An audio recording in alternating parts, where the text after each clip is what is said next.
acampuk samyo medali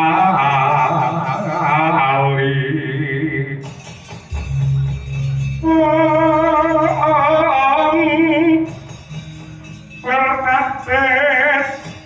piloting kota kajuan kumengwonteng niti bencang sangat cimijo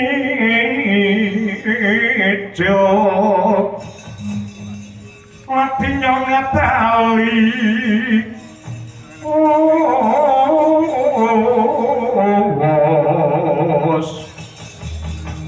terus rawi loko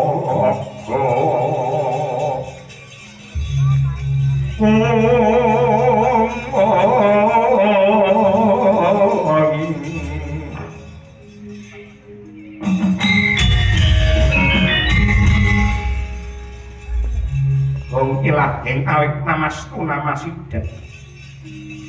putuku sakatrini pisan becik Tejo moyo ismoyo apa dini manik moyo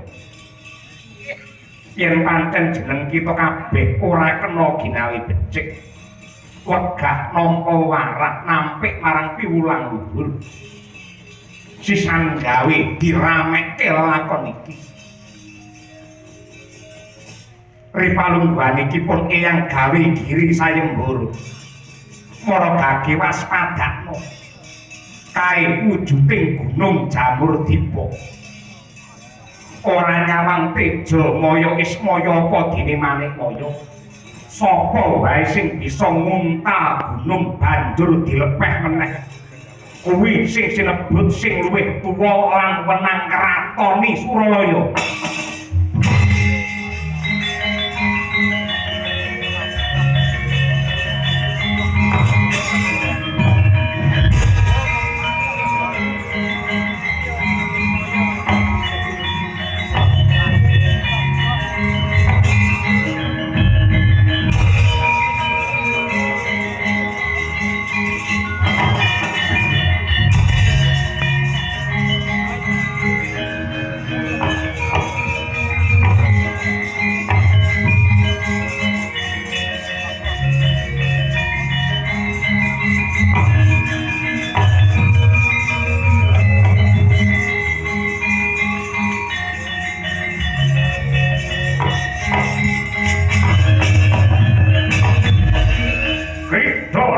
sang tejo moyo ya sang ampogo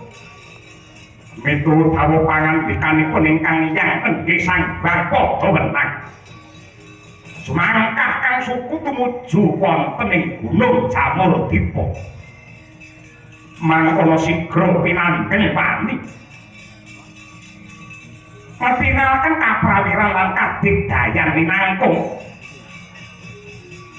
wujude Jamur Dipa den pandeng mung kali sagegep bareng den untal Jamur Dipa melar malih dadi gedhe satemah sang Tejamaya mangat tutuke suwek nganti tekan wujuding karo utawa kupingira ajleh-jleh wujude gegilani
jroning dewa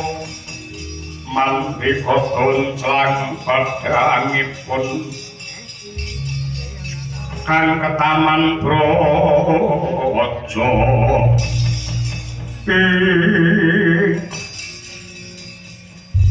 ingkang angka kalih anggih Sang Ismaya nadyan kemulan kadanira Sang Tejamaya kang wujude gegilani parandiritan mundur ing guntur tan mendring bebaya nindakaken sanggit rungsik Rekadaya wujude gunung nedya den unta mawi rekayasa mangkono den tekemi sagegem den pulo siji baka siji wujuding gunung datang gaeta lamun to mandheg wonten ing jangga satemah mendelik ing dadi netrane dadi rembes wetenge dadi mlembung bokonge dadi gedhe wujude kaya kinta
ya kang pungkasan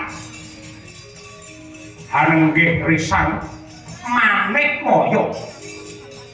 mesem jroning waradaya mulak para kadang ing sami katriwandan mangkono sigra ngetingalaken pangeran Hiram bledha sarirane dadi buta gunung muntal gunung jamur dipoden lepeh malih minangka pratandha yektine ya mung Sang Manikmaya yang bangkit mupu sayembara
Putra Pandhawa tata kadewe saya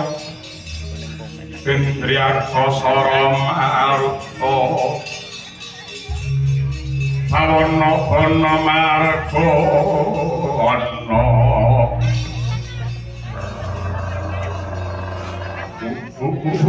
Latala ayo Tejamaya lan kowe mat Ismaya mara kaki retno mripatmu jerengen gobok sawangen manik moyo iki ing antarane dewa telu aku ingkang unggul aku